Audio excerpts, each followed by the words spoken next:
positive thinking won't let you do anything. I get so annoyed when I hear some people enthusiastically stand up and say, man, with positive thinking you can just do anything. Just believe it, and man, think about it positive enough, you can do it. I believe that's ridiculous. See, I'm 60 years old. I don't care how positive I got. I could not whip a boxing champion. I don't care how positive I got. I could not play football in the NFL or the basketball in the NBA. I don't care how positive I got. I couldn't perform major surgery on you and have you live. Nor could I give you a lecture on nuclear physics.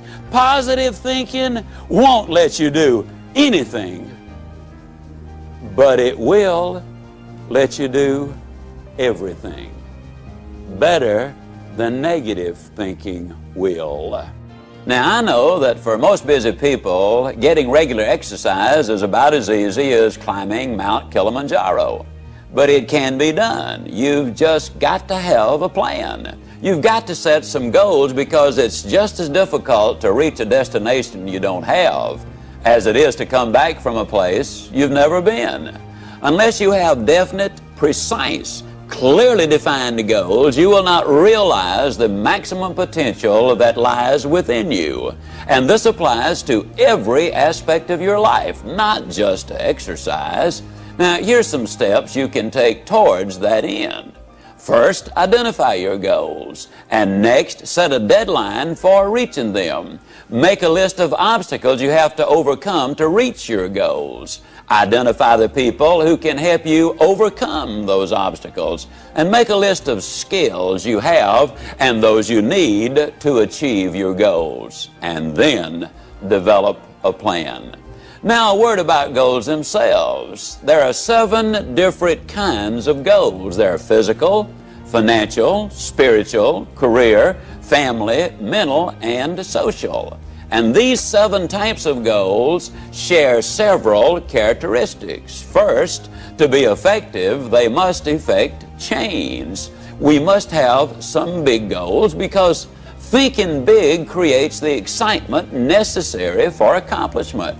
Second, you must have some long-range goals so that short-range frustrations don't stop you in your tracks. Occasionally, circumstances do arise that are beyond your control, and oftentimes obstacles such as market changes, sickness, accidents, or family problems can be pretty intimidating.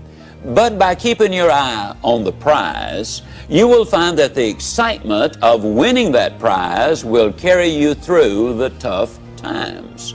Third, if you don't have daily objectives, you qualify as a dreamer and not as a doer. Dreamers are fine, provided they build foundations under their dreams by working daily towards them. Often, the difference between the great and the near great is the awareness that making it big means working every day towards our long-range objectives. And 4, your goals must be specific, not vague or general. If you want a new home, for example, know every detail of that house. How many square feet, number of rooms and bathrooms, the shape of the living room, the type and kind of lot, its location. If it's a car you're dreaming about, picture the make, the model, the color, and every option you want it to have.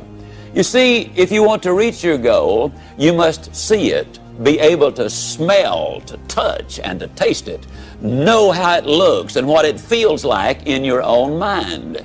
Before you can reach that goal, you see, it is true that whether you think you can or think you can't, you are generally right. Step number 6, you need to feed your mind with the good, the clean, the pure, the powerful, and the positive. Let me ask you a question. If I were to come into your living room one day with a pail of garbage and dump it on your living room floor, what do you think you'd do? I bet I can answer the question. You would either get your gun and say to me, now Ziglar, I'll bet you can clean that up. Or you'd get on the telephone and you'd call the police. Or you'd whip me as long as I was there. Those are things you would probably do. I mean, and then for months you'd be talking about this crazy guy came in my home, dumped garbage on the floor, ought to shot him. As a matter of fact, I wish I had.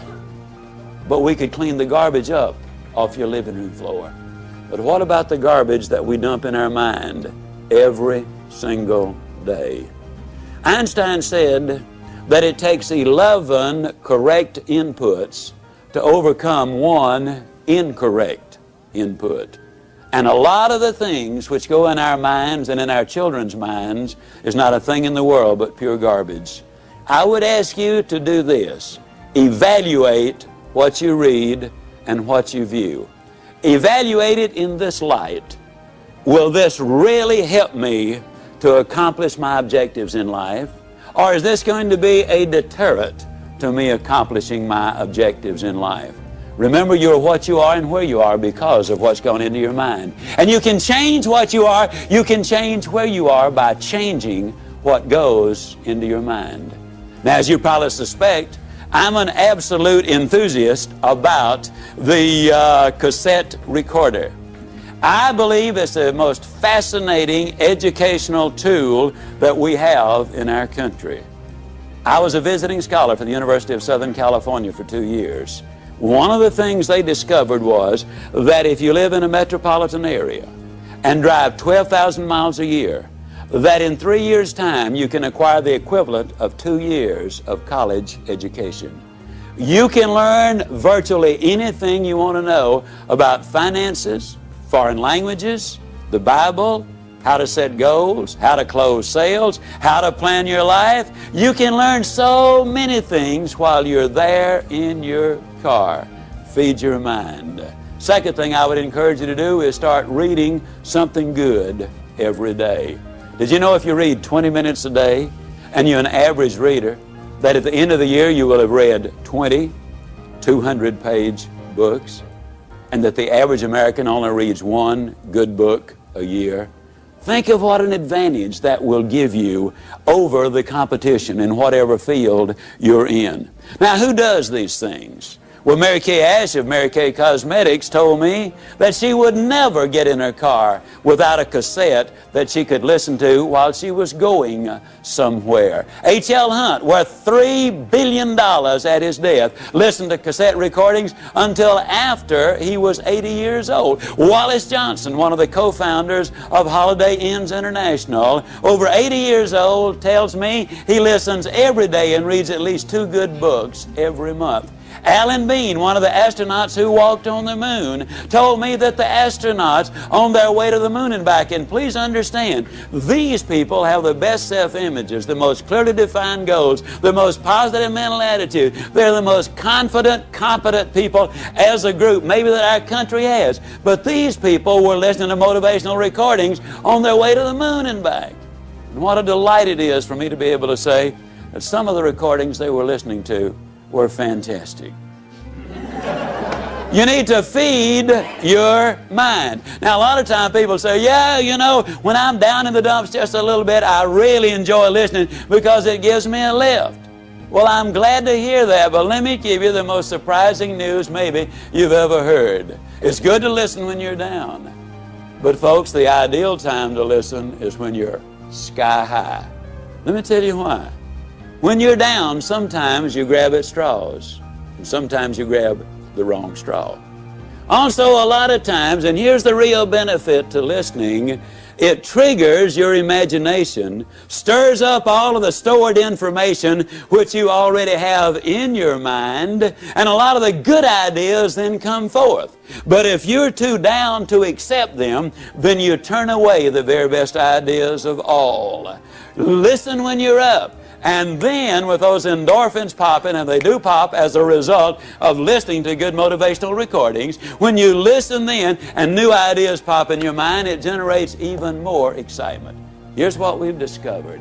You need to listen at least 16 times to get the complete message. That's the reason I say listen to this over 16 times, because you will get all of it then. It will become a part of you. Let me say it again.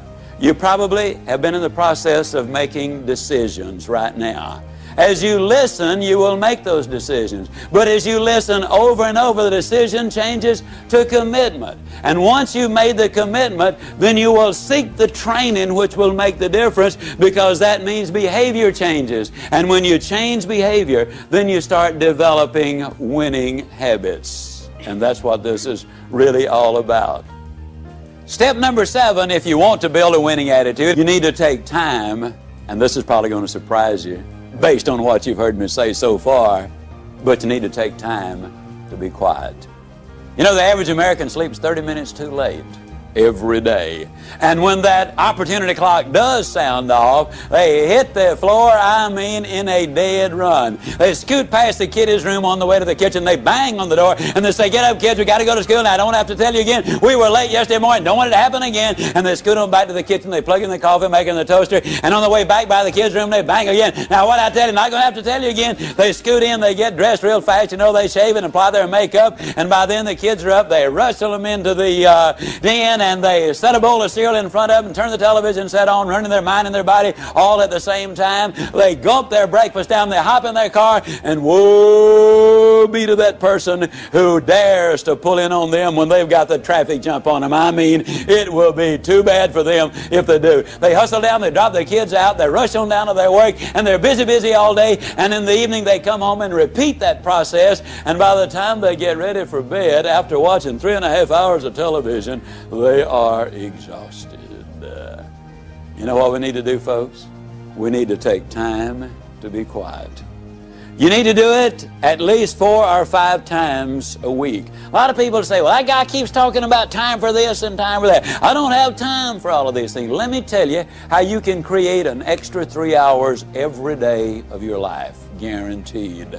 Get your TV guide out on Sunday afternoon and look at the shows that you really want to see that week. Over 70% of all of the time spent watching television, you're watching things you have no interest in watching. Let me encourage you to do this. Take a slow, lazy, drifting, absolutely meaningless walk. Just almost go to sleep on the walk. Not an exercise walk, you need to do those too, but a very quiet walk. Pick out a place in your home where you can be absolutely quiet on occasion. If you have to get up 30 minutes earlier, that's wonderful. I don't know why, but I seem to wake up earlier in the winter months than I do in the summer months. And when I get up, it's pitch dark. I have a nice little office. I go in there and I turn on the gas log and I sit there.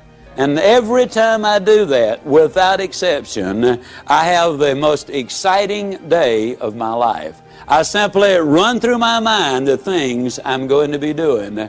As you plan the day, as you think of all of the things we've got to be excited about, it really does renew your energy and it gets you excited about the day. Now let me tell you something. This is going to be one of the toughest things you'll ever do. When you sit down saying, "Well, I'm going to sit perfectly quiet for 20 or even 30 minutes, you will think of 2,868 reasons or things that you've got to do. You try to decide, do I raise the window or lower it? Do I turn the heat up or down? Do I cut the air conditioner off or do I turn it more full blast? Do I really need to go to the bathroom? Am I going to get me a cup of coffee? What is that noise against the outside? Maybe I better check up on that." Resist the temptation. Spend a few minutes in quiet, reflective thought. It does make a difference. Take time to be quiet. Step number 8, take time for those you love. Dr. Herb True, professor at Notre Dame, outstanding speaker, good friend of mine, suggested this, which I really think is so valid.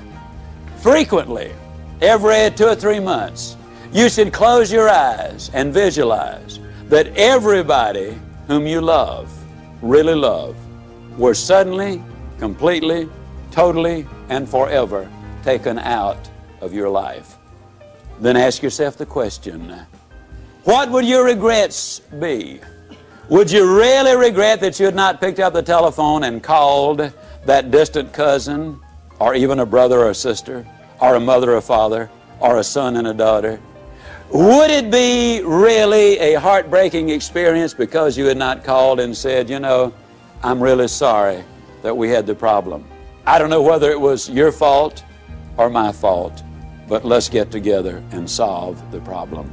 Take time for those you love. Spend time with each other. Those of you who are married, spend time as husband and wife, just enjoying each other, communicating with each other, getting acquainted with each other. Earlier I said all of the studies reveal that if there is that close relationship, then success is more likely to come your way.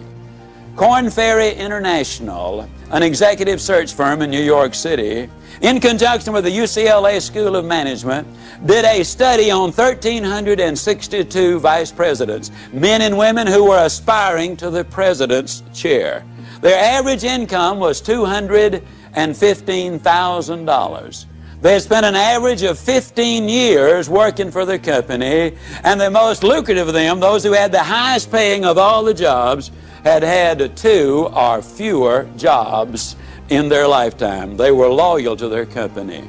87% of them were still married to their one and only mate. 92% of them were raised by 2-parent families. But the story has even more. They said they considered integrity the most important characteristic in their success arsenal. 100% of them said hard work was absolutely necessary. 89% of them had 2, 3, 4, or more children. 71% of them also said that if they had more time, they'd spend it with their wives. 50% said with more time, they would spend it with their children. Incidentally, the average one worked a little over 50 hours each week. So they're not working those 80 and 90 hours a week that a lot of people might think they are. And they're living a balanced life. 89% of them also were either Catholic, Jewish, or Protestant, and their faith apparently had some meaning to them. U.S. News and World Report did a study of the millionaires in America. There are now 1 million of them. They said the typical millionaire has gotten that way because he's earned his money or her money over a period of 20 to 30 years. They do work about 50 hours a week. They're still married to their high school or college sweethearts. In other words,